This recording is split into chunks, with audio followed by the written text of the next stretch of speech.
안녕하십니까. 뉴욕일보 뉴스포커스입니다. 오늘 뉴스포커스는 한인사회에서 실제 선장으로 근무한 분을 전화로 연결해 이번 세월호 침몰 사고에 대해 들어보고자 합니다. 세월호 침몰에 대한 문제점을 되짚어보고 다시는 이와 같은 일이 재발되지 않기를 바라는 마음을 담아 내용 전해드리겠습니다. 이번 사건의 근본적인 문제는 뭐라고 생각하십니까? 선주가 개조를 하려고 했던 그 안정성에 보다는 영업이익에 치중해서 개조를 했다는 거. 그거를 그대로 허가를 해줬다는 거.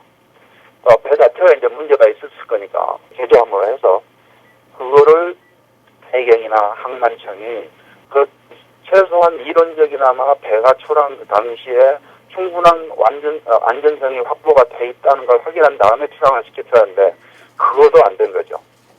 그런 다음에 이제 문제를 따져볼 게 선장하고 항해사입니다. 그 안정성이 이미 확보가 되지 않은 그런 상태에서 이 배를 타고 다니라 하고 선주가 강요를 했기 때문에 그 배를 가지고 가다가 자기들이 어떻게 해볼 수 없는 상황에서 배가 보건성을 잃고 한쪽으로 기울었어요. 한쪽으로 기울었을 때 보건성이 괜찮으면 배가 돌아옵니다. 다시 기울어도. 다시 돌아오지 못하고 기울어져 있단 말입니다. 기울어진 쪽으로 화물이 더 이동을 해버리니까 오히려 기울기가 더 심해지겠죠.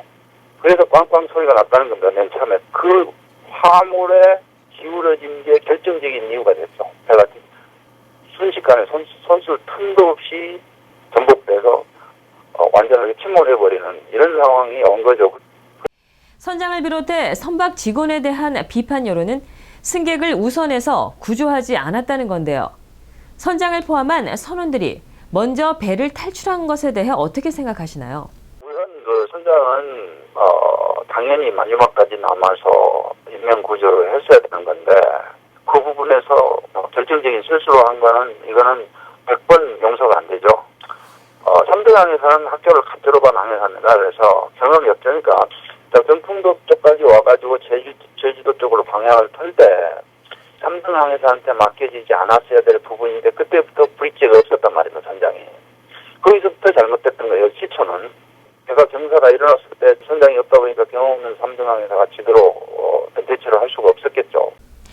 신속한 구조 활동이 제대로 이루어지지 않은 부분에 대해서는 어떻게 보시나요?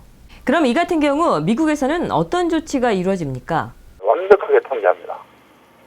미국 내로 들어오는 배들, 여객선들 완벽하게 통제를 하고 코스트가드 인스펙션 팀이 배마다 올라가가지고 인스펙션을 정기적으로 해야 됩니다. 좀이라도 이상이 발견되면 배 묶어놓고 출항 안 시킵니다. 세계 각 항구마다 세계적인 협정이 있어요. 그런 이머전시 플랜 같은 게 없는 배는 입항도 안 되고 출항도 안 돼요. 그게 제대로 작동이 안 된 거죠. 이 세월호 사건은 어느 것 하나 작동한 게 한 개도 없이 완벽하게 디자스터라는 거죠. 완벽한 재앙이라는 거죠. 그래서 한국 같은 경우는 그런 절차만 만들어 놓고 실질적으로 전혀 실행을 안 한 거죠. 법은 다 있어요. 규정도 다 있고요. 실행을 안 한 거예요.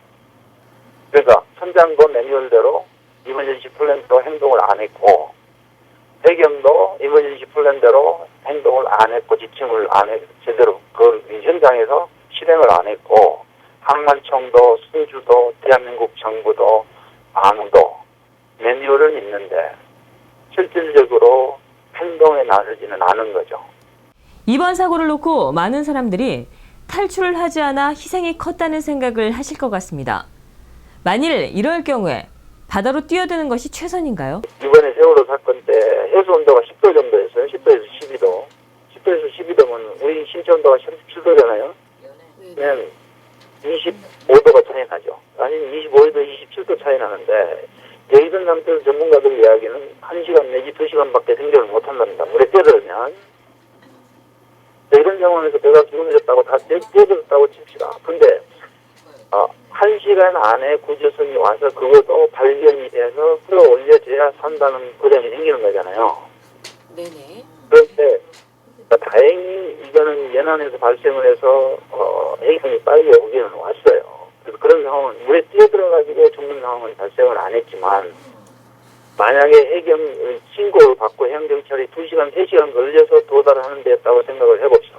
온도는 10도였고 파도는 높았다고 치면 예를 들면 그러면 파도만 있어도 생존하기가 힘들어요. 구명자켓을 입고 있어도요. 이번 인터뷰를 통해 꼭 하시고 싶은 말씀이 있으신지요? 근본적인 문제는 좀 더 크게 보면 훨씬 더 뿌리가 깊고 그 다른 쪽에 그 밖에 문제가 있다고 보여져요. 이게 도저히 있을 수 없는 이야기예요. 미국의 코스트가드 같으면 절대로 이런 데를 추앙시키지도 않고 그런 계획을 하고 하지도 않았을 거예요. 절대로. 또 선진국에서 절대로 이런 일이 안 일어납니다. 이게 그 선주의 영업 이익을 위한 어떤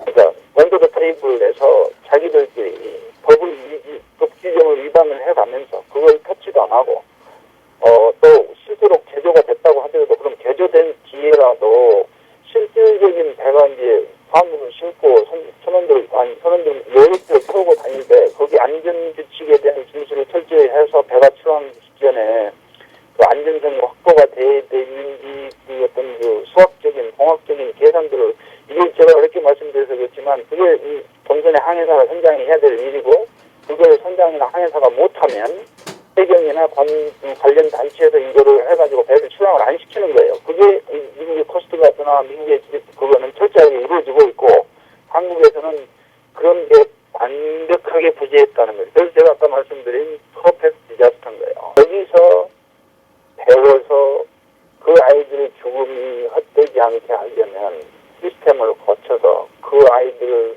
그 죽어간 그 대가를 바로 우리가 찾아서 이 시스템 제대로 만들어주는 게 그 죽어간 아이들에 대한 어른들의 바로 이 사회의 의무라고 생각이 됩니다. 지금까지 한국과 미국 해운회사에서 선장과 선대 감독 선장으로 근무한 손호균 선장이었습니다. 뉴스포커스 여기까지입니다. 시청해 주셔서 고맙습니다.